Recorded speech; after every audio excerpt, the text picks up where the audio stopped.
Cláudia Costin já foi entrevistada pela gente aqui, ainda bem, várias vezes na Rádio Bandeirantes, porque ela é uma referência quando a gente fala em educação, e em especial sobre o caso de hoje. A Cláudia era a secretária de Educação no Rio de Janeiro, né, quando houve aquele massacre lá em Realengo. Por isso que acho que é importante a gente conversar com a senhora hoje, Cláudia, até para entender no que a gente evoluiu ou não evoluiu desde então, viu? Obrigada pela sua participação, uma boa tarde. É um prazer recebê-la aqui, infelizmente um momento crítico como esse, né? Certamente a senhora deve ter revivido tudo o que viu em 2011, não, secretária? Bom dia, Joel. Boa tarde já. Boa tarde, Mayra, e aos ouvintes da Rádio Bandeirantes. Realmente muito triste. A cada vez que eu escuto o relato, vocês me ouvem bem? Perfeitamente. Muito bem, Cláudia. A cada vez que eu ouço o relato de uma situação dessas, evidentemente, Joel, eu revivo tudo que eu vivi naquele dia triste. Foi em 7 de abril, nunca mais me esqueço, em Realengo. Mas, infelizmente, esses eventos estão se multiplicando. E eu acho que esses eventos têm a ver também com tempos de muito ódio que nós estamos vivendo. Os jovens muitas vezes reproduzem o que eles veem na televisão, mas ou reproduzem o que escutam na fala de seus pais, de seus colegas. Nós estamos vivendo ainda tempos de muito ódio.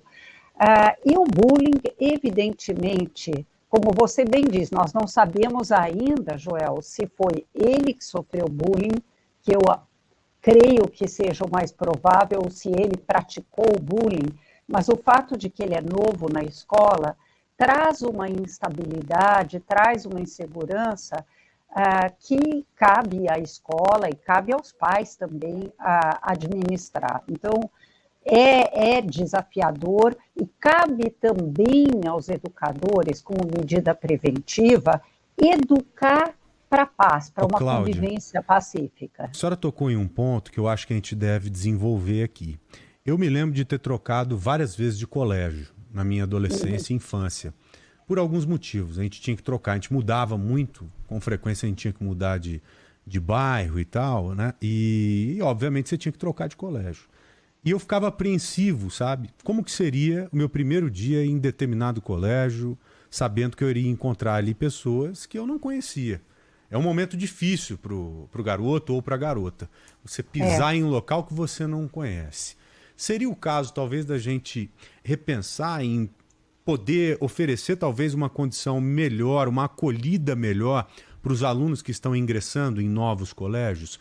Você tratar de uma forma especial, ter um tratamento especial para aquele aluno novo, no colégio novo para ele? Não criando algum tipo de justificativa distante disso, pelo fato que aconteceu hoje e pelo fato do garoto ser novo no colégio, mas a gente não tem que ter uma atenção especial com esse tipo de situação? Sem dúvida. Joel, sim, nós temos que olhar para esse menino. Nós estamos falando de um comportamento inaceitável, mas nós estamos falando de um comportamento inaceitável num menino de 13 anos, né? É só cada um dos ouvintes se pôr no lugar quando eles tinham 13 anos. Nós éramos muito inseguros. Imagine, você reportou isso, a tensão de sai de um grupo de amigos, entra numa nova escola, fazer uma boa acolhida é algo recomendável. E é recomendável ter e hoje centenas de pesquisas sobre o ensino de competências socioemocionais, como, por exemplo, a empatia, o aprender a se colocar no lugar do outro, como trabalho também essas competências do século XXI, trabalhar em equipe, resolver em equipe questões, não só cognitivas, mas questões de relacionamento, e até o Objetivo do Desenvolvimento Sustentável 4, né, que E a gente vai ter que refazer o contato aqui com a nossa entrevistada, com a Cláudia. A gente perdeu bem quando ela falava sobre essa questão da questão emocional, né? De trabalhar o emocional dos alunos também, né? Não só a questão da segurança da escola em si. Eu te falei que vivi isso, Ana, e não foi uma vez, não. Foram inúmeras vezes. E é muito complicado, cara. Quando você chega num colégio assim, sempre tem aquele grupo que chega para te intimidar, né? Seca ali, você veio da onde, veio o quê e tal. Pelo menos na minha época era assim. Hoje não deve ter mudado muito. Então acho que a gente tem que ter uma atenção especial com esses alunos que estão ingressando em um local novo. Agora, uma outra coisa que precisa ser criada, não sei até que ponto isso funciona nos colégios, seja nos particulares ou públicos, uma rede de informação interna a ponto de um fato como esse chegar imediatamente ao conhecimento da diretoria.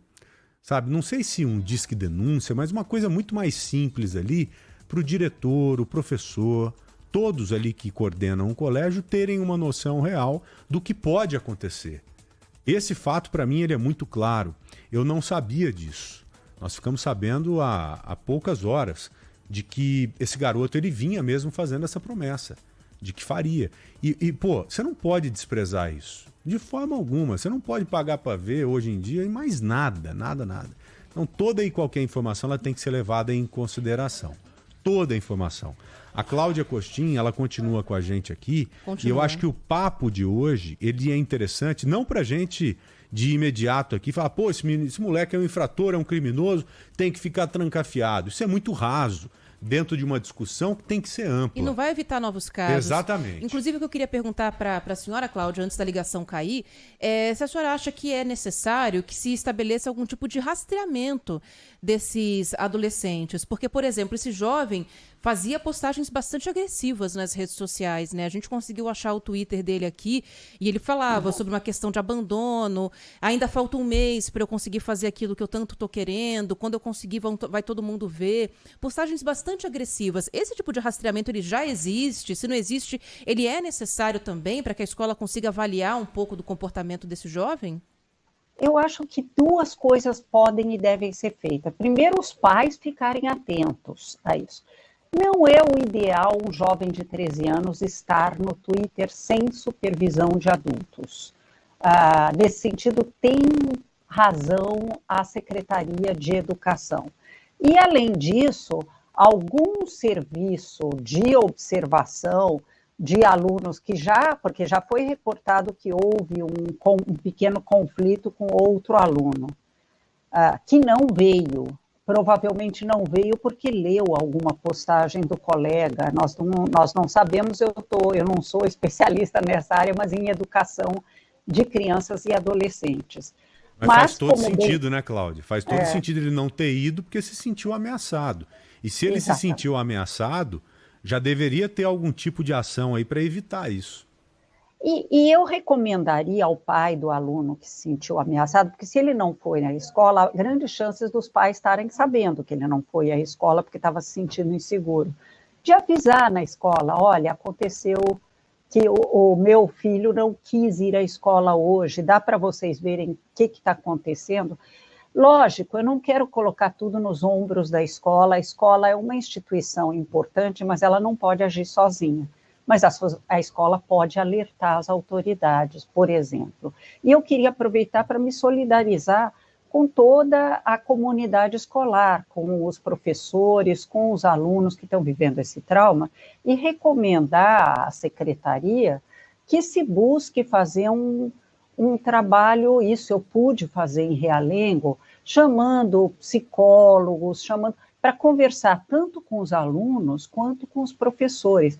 Há uma administração dessa dor que precisa acontecer em grupo e com apoio de profissionais. Um psicólogo, por exemplo, contratado para atuar em cada escola ou se revezar entre algumas escolas. Pelo menos para traçar um perfil de cada aluno ali. Exatamente. Não é perseguir, é você ter em mãos ali uma informação que você pode usá-la para evitar um negócio como esse. Ou até ajudar um jovem que pode estar passando por algum outro tipo de problema, uma agressão em casa, uma depressão profunda. A senhora, por ter vivido esse problema de Realengo, deve ter conversado inúmeras vezes com colegas que também comungam desse desejo mesmo de um aperfeiçoamento. O que a senhora acha que falta hoje para a gente mesmo? Não para impedir, né? Não é impedir, é diminuir a frequência desses crimes. Porque um ou outro sempre vai acontecer, porque às vezes o cara age de forma silenciosa, diferente deste de hoje, né? Na maioria dos casos ele age de forma silenciosa. Mas o que a senhora acha que pode ser feito para pelo menos deixar a gente um pouco mais respaldado quanto a isso?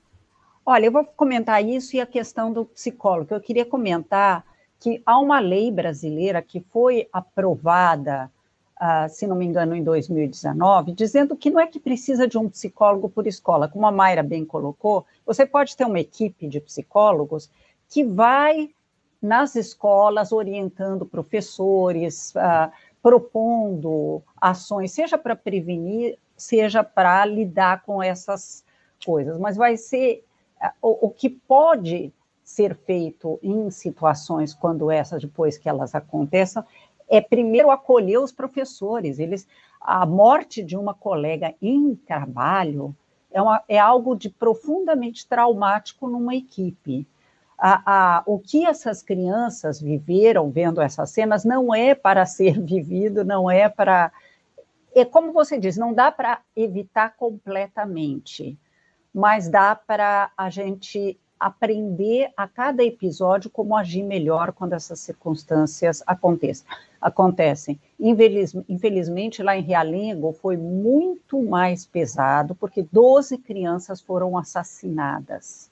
Então, esperemos que nós não precisemos repetir episódios como esse.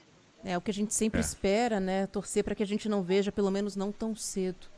Mas eu quero muito ouvir de alguém que entenda mesmo, de segurança pública principalmente, o que pode ser feito para a gente na outra parte, impedir isso. Na parte da inteligência da polícia Exatamente, também. exatamente. Eu acho que a gente tem que cobrar isso e ver como é que esse pessoal está vendo isso, como é que eles pretendem avançar, porque do jeito que está não dá para continuar, né, gente? Esse fato, para mim, ele é mais absurdo do que os outros. Repito, vou reforçar para vocês. Porque nós tivemos inúmeros sinais disso que poderia ter acontecido, isso poderia acontecer. É verdade. Esses sinais são gravíssimos, gravíssimos.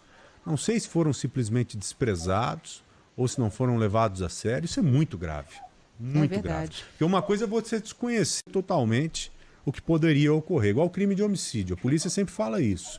É um crime que é difícil você combater, porque você não sabe o que está passando na cabeça do assassino. O cara pensa, eu vou matar aquela pessoa semana que vem, mas ele não fala nada. Aí chega no dia, ele vai lá e mata. Então a polícia não consegue agir numa situação como essa, a menos que haja uma coincidência de ter um policial ali perto do local. Fora isso, não dá para você pensar em fazer um trabalho preventivo, a menos que você trabalhe mesmo com o psicológico das pessoas, que é uma discussão mais ampla. Agora, nesse caso de hoje, tinha muita informação. Tinha muita informação e indício.